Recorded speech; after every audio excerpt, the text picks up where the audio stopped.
Hello दोस्तों, welcome back to the channel Horizon classes.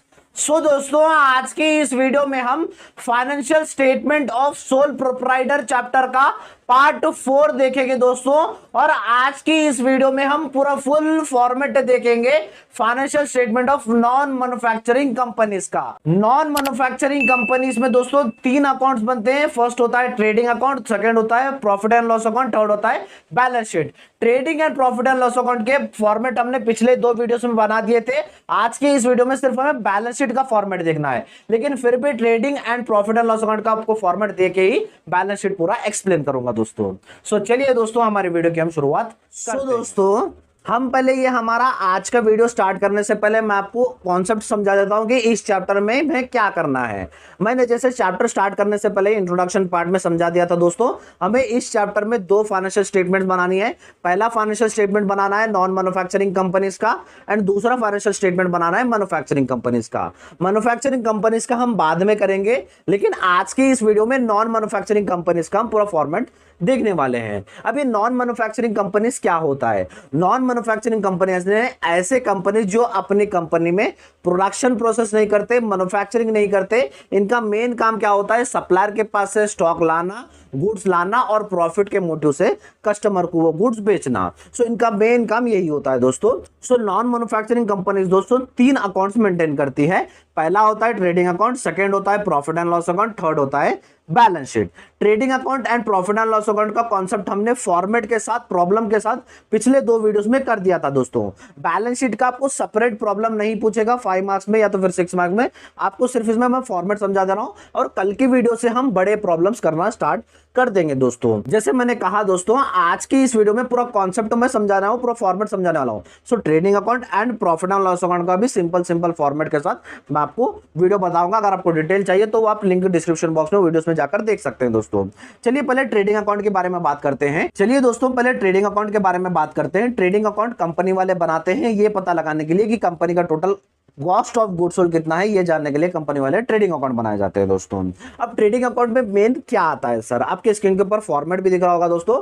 Format में आप डिटेल देख सकते हैं। इसमें आता है पहले opening stock and closing stock. Opening stock यानी एक साल स्टार्ट होने से पहले कंपनी के पास टोटल स्टॉक कितना है, और एक साल एंड होने के बाद कंपनी के पास टोटल स्टॉक कितना बचा है, या क्लोजिंग स्टॉक में बताते हो दोस्तों। कंपनी ने एक साल में कितने परचेजेस किए और कंपनी वाले ने एक साल में कितना सेल्स किया है, ये सारा ट्रेडिंग अकाउंट में बताते हो दोस्तों। और साथ ही साथ कंपनी, ये ट्रेडिंग अकाउंट में एक्सपेंसेस आते हैं, जैसे कंपनी को सप्लायर के पास से कंपनी तक लाने के लिए टोटल कॉस्ट कितना लगा, जैसे ट्रांसपोर्टेशन कॉस्ट, टैक्सेस हो गए, शिपिंग कॉस्ट हो गए, ये सारा कॉस्ट आते हैं आपको दोस्तों ट्रेडिंग अकाउंट में। हमेशा याद रख लीजिए, ट्रेडिंग अकाउंट में ये सारे चीजें आते हैं। अब ट्रेडिंग अकाउंट को भी आपको ग्रॉस प्रॉफिट और ग्रॉस लॉस पता करना होता है। ये आप कैसे करते हो दोस्तों? दोनों साइड के आप अमाउंट निकालते हो। अगर क्रेडिट साइड का ज्यादा आ रहा है, डेबिट साइड का कम आ रहा है, तो समझ लीजिए आपको ग्रॉस प्रॉफिट आएगा। अगर आपका डेबिट साइड का ज्यादा आ रहा है, क्रेडिट साइड का कम आ रहा है, तो आपको ग्रॉस लॉस आता है दोस्तों। ये था दोस्तों हमारा ट्रेडिंग अकाउंट का पूरा कॉन्सेप्ट। दोस्तों हमारा सेकंड अकाउंट बनेगा प्रॉफिट एंड लॉस अकाउंट। नाम से ही इंडिकेट हो रहा है प्रॉफिट एंड लॉस, यानी कंपनी को फायदा हो रहा है, कंपनी को लॉस हो रहा है, ये पता करने के लिए हम प्रॉफिट एंड लॉस अकाउंट बनाते हैं दोस्तों। इसमें भी आपको 4 कॉलम्स दिख रहे होंगे। एक होगा आपको 2 पर्टिकुलर्स के, 2 अमाउंट्स के हैं। जो आपके लेफ्ट साइड रहता है वो डेबिट का कॉलम रहता है, और जो आपके राइट साइड रहता है वो क्रेडिट का कॉलम रहता है।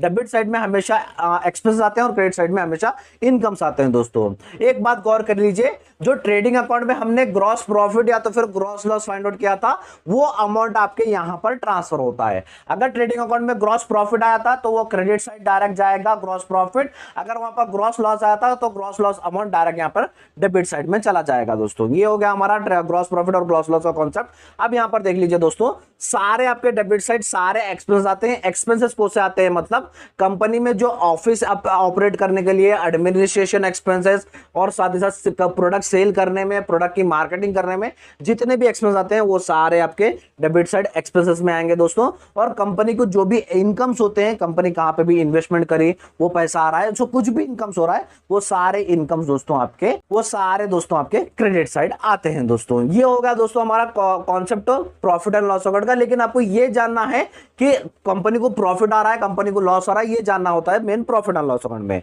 इसको जानने के लिए दोनों साइड के आपको अमाउंट्स टैली करने होते हैं। अगर आपका क्रेडिट साइड का ज्यादा आ रहा है, डेबिट साइड का कम आ रहा है, तो समझ लीजिए कंपनी प्रॉफिट में, यानी इनकम ज्यादा है, एक्सपेंसेस कम है, तो समझ लीजिए कंपनी प्रॉफिट में है। अगर आपका डेबिट साइड का ज्यादा आ रहा है, क्रेडिट साइड का कम आ रहा है, तो आपको कंपनी को नेट लॉस आएगा दोस्तों। यानी नेट लॉस का मतलब होता है इनकम्स कम है और एक्सपेंसेस ज्यादा है, समझ लीजिए आपके कंपनी में दोस्तों। यहां पर आपको नेट प्रॉफिट और नेट लॉस मिल गए दोस्तों। ये नेट प्रॉफिट या तो फिर नेट लॉस आपके बैलेंस शीट में ट्रांसफर होते हैं दोस्तों, वो कैसे करना चलिए। इसके बाद दोस्तों हमारा थर्ड अकाउंट है बैलेंस शीट। बैलेंस शीट ही हमें आज के इस वीडियो में डिटेल देखना है, क्योंकि trading account and PNL account हमने चुप ऊपर ऊपर से देखा, क्योंकि हमने पिछले 2 वीडियोस में उसका डिटेल कॉन्सेप्ट देखा था। लेकिन बैलेंस शीट आज के लिए हमारा नया कॉन्सेप्ट रहेगा। बैलेंस शीट क्यों बनाई जाती है, कंपनी के पास टोटल एसेट्स कितने हैं, टोटल लायबिलिटीज कितने हैं, ये जानने के लिए कंपनी वाले क्या करते हैं, बैलेंस शीट बनाते हैं। अब ये एसेट्स और लायबिलिटीज क्या है सर? एसेट्स का मतलब कंपनी किस किस चीज की ओनर है, कंपनी के पास क्या क्या है, ये जानने के लिए एसेट्स बनाते हैं। एसेट्स का मेन काम होता है कंपनी का ओनर, कंपनी किस चीज की ओनर है, जैसे लैंड हो गया, बिल्डिंग हो गया, मशीनरी हो गया, फर्नीचर हो गया, इसकी ओनर मेन कंपनी होती है, जो आप एसेट साइड में बताते हो। लायबिलिटीज यानी कंपनी को टोटल खर्चा कितना है, कंपनी को टोटल कितना बाहर वालों को पे करना है, ये सारा दोस्तों आप लायबिलिटी साइड में दिखाते हो। सो चलिए देख लेते हैं। फॉर्मेट में आपको 4 कॉलम्स दिख रहे होंगे। फर्स्ट कॉलम है आपका लायबिलिटीज का, सेकंड कॉलम लायबिलिटीज का अमाउंट आएगा, थर्ड कॉलम में आपका एसेट्स रहेगा, और एसेट्स का कॉलम, एसेट्स का अमाउंट आपको फोर्थ कॉलम अमाउंट में आपको बताना रहते हैं दोस्तों। सो पहले हम लायबिलिटी साइड की बात करेंगे, उसके बाद हम एसेट साइड हम बढ़ेंगे दोस्तों। लायबिलिटीज में फर्स्ट आएगा दोस्तों कैपिटल का ओपनिंग बैलेंस, यानी कैपिटल टोटल कंपनी में टोटल ओनर ने पैसे कितने लगाए पहले उस कंपनी को चलाने के लिए, वो आप कैपिटल में बताते हो दोस्तों। उसमें देखिए ऐड और माइनस का कुछ कॉन्सेप्ट दिया गया है, जो हमने प्रॉफिट एंड लॉस अकाउंट में नेट प्रॉफिट या तो फिर नेट लॉस कॉन्सेप्ट आया था, वो प्रॉफिट एंड लॉस अकाउंट में वो यहां पर ट्रांसफर होता है दोस्तों बैलेंस शीट में, वही अमाउंट ट्रांसफर होता है। अगर समझ लीजिए प्रॉफिट एंड लॉस अकाउंट में नेट प्रॉफिट आया तो वो यहां पर ऐड होगा, अगर नेट लॉस आया तो वो यहां पर माइनस होगा दोस्तों। अगर आपके क्वेश्चन में कुछ ड्राइंग्स का कुछ अमाउंट दिया गया है, तो ड्राइंग्स का कुछ अमाउंट दिया गया तो ड्राइंग्स आपका माइनस होता है दोस्तों बैलेंस शीट में। कैपिटल में आपने जो भी ऐड करना था ऐड कर लिया, जो माइनस करना था माइनस कर लिया, तो आपको यहां पर टोटल कैपिटल का अमाउंट मिल जाएगा। वो कैपिटल का अमाउंट आप ऑर्डर कॉलम में लिख दीजिए दोस्तों। अब नीचे आ जाइए, नीचे आपको लॉन्ग टर्म लायबिलिटीज है, इन्हें लंबे समय के लिए जो लायबिलिटीज कंपनी ने ली है पे करना है, जिसमें फर्स्ट आता है लोन। लोन जो कंपनी ने लिया है, कहां से भी ले सकती है, फाइनेंशियल इंस्टीट्यूशन से, बैंक से, जो भी लोन है लॉन्ग टर्म का, वो आप अमाउंट लिख दीजिए। उसके बाद आएंगे दोस्तों करंट लायबिलिटीज। करंट लायबिलिटीज है ना ऐसे लायबिलिटीज जो आपको शॉर्ट पीरियड के अंदर पे करना होता है दोस्तों, जो आपको कन्वर्ट करना होता है कैश में, जिसमें फर्स्ट है income received in advance.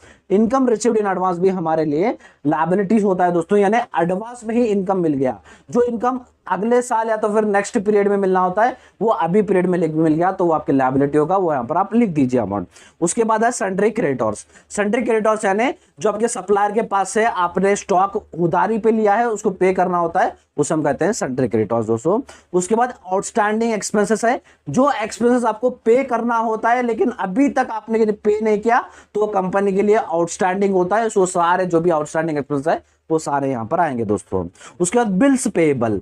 Bills payable यानी कुछ भी आपने उधारी पे पैसे लिए हैं बिल देके। अब जैसे एग्जांपल के तौर पर आप किसी के पास से पैसे लेते हो बॉन्ड इश्यू करके, सो कंपनी भी यहां पर पैसे लेती है बिल्स देके। सो जितना भी बिल्स का अमाउंट होता है वो बिल्स पेएबल में आता है। बिल्स पेएबल का जितना भी अमाउंट है वो आपका लायबिलिटी साइड आएगा दोस्तों। उसके बाद लास्ट है बैंक ओवरड्राफ्ट।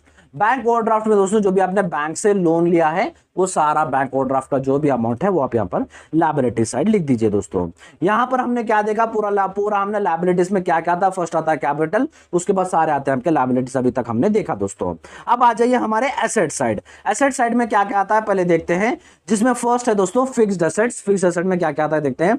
उसमें आता है फर्स्ट गुडविल। गुडविल यानी कंपनी का प्रेस्टीज, जो कंपनी कमाती है सालों साल अच्छी क्वालिटी के गुड्स या तो फिर अच्छी क्वालिटी के प्रोडक्ट्स बेचते हैं, वो सारा गुडविल आपने कितना कमाया, गुडविल का अमाउंट दिया जाता है, गुडविल लिख दीजिए। उसके बाद कंपनी के पास कितने लैंड है, कंपनी के पास कितना बिल्डिंग है, प्लांट और मशीनरी कितना है वो लिख दीजिए।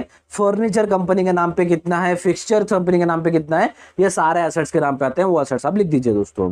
उसका कंपनी ने कहीं पे कुछ इन्वेस्टमेंट किया है, कितने का इन्वेस्टमेंट किया है वो भी यहाँ पर लिख दीजिए। ये सारे हो गए फिक्स्ड एसेट्स। अब नीचे है दोस्तों आपके सारे करंट एसेट्स। करंट एसेट्स यानी जो एसेट्स आप बेच के इजीली कैश में कन्वर्ट कर सकते हो, जिसमें फर्स्ट है क्लोजिंग स्टॉक। जो कंपनी के पास क्लोजिंग स्टॉक आता है, एक साल में टोटल स्टॉक कितना बच जाता है, क्लोजिंग स्टॉक ट्रेडिंग अकाउंट में भी आता है और यहां पर भी आता है, इसके दो एंट्रीज बनती है दोस्तों। उसके बाद है एक्योर्ड इनकम। एक्योर्ड इनकम यानी कंपनी ने इनकम बनाया है लेकिन उसके पैसे अभी तक नहीं मिले। फॉर एग्जांपल के तौर पर कंपनी ने गुड्स बेचे हैं लेकिन क्रेडिट पे गुड्स बेचे हैं, अभी उसके पैसे आने हैं, तो कितने पैसे आने हैं वो बैलेंस शीट में लिख दीजिए दोस्तों। उसके बाद प्रीपेड एक्सपेंसेस। प्रीपेड एक्सपेंसेस यानी ऐसे एक्सपेंसेस जो कंपनी ने एडवांस में ही पे कर दिए। फॉर एग्जांपल रेंट पे करना होता है या तो फिर सैलरी पे करने होते हैं, एडवांस में ही पे कर दिए समझो, सो प्रीपेड एक्सपेंसेस में आ गया दोस्तों। उसका सन्ड्री डेब्टर्स। सन्ड्री डेब्टर्स यानी कस्टमर्स को उधारी पे गुड्स बेचे हैं, तो कस्टमर के पास से पैसे आने हैं, वो सारा सन्ड्री डेब्टर्स में आ जाएगा दोस्तों। उसके बाद बिल्स रिसीवेबल। कंपनी ने किसी को उधारी पे पैसे दिए हैं बिल्स इशू करके, सो पैसे आने हैं, कंपनी को आने हैं, तो वो भी सारे एसेट्स में आएंगे दोस्तों। उसके बाद कैश एट बैंक। बैंक में टोटल कंपनी का कितना पैसा बचा है वो सारा आप लिख दीजिए, और कंपनी के पास इन हैंड कितना पैसा है, कंपनी में कितना पैसा है वो सारा आप लिख दीजिए दोस्तों। सो दोनों साइड के अमाउंट जो है वो दोनों साइड के अमाउंट्स में पूरा लिख दीजिए और दोनों साइड के अमाउंट्स आप कैलकुलेट कर लीजिए। पहले लायबिलिटीज का कर लीजिए, उसके बाद असेट्स का लिख लीजिए। अगर आपका लायबिलिटी साइड और असेट्स का साइड का अमाउंट दोनों सेम आना चाहिए, हमेशा याद रख लीजिए लायबिलिटीज के और असेट्स के अमाउंट्स हमेशा सेम आना चाहिए। अगर सेम आया तो समझ लीजिए जो पूरे आप अकाउंट्स बना रहे हो वो राइट है, अगर सेम नहीं आया तो समझ लीजिए आप कुछ तो कुछ मिस्टेक कर रहे हो। क्यों मिस्टेक कर रहे हो? ट्रेडिंग अकाउंट का ग्रॉस प्रॉफिट या तो फिर gross loss profit and loss account में ट्रांसफर होता है, प्रॉफिट एंड लॉस अकाउंट का नेट प्रॉफिट या तो फिर नेट लॉस बैलेंस शीट में ट्रांसफर होता है।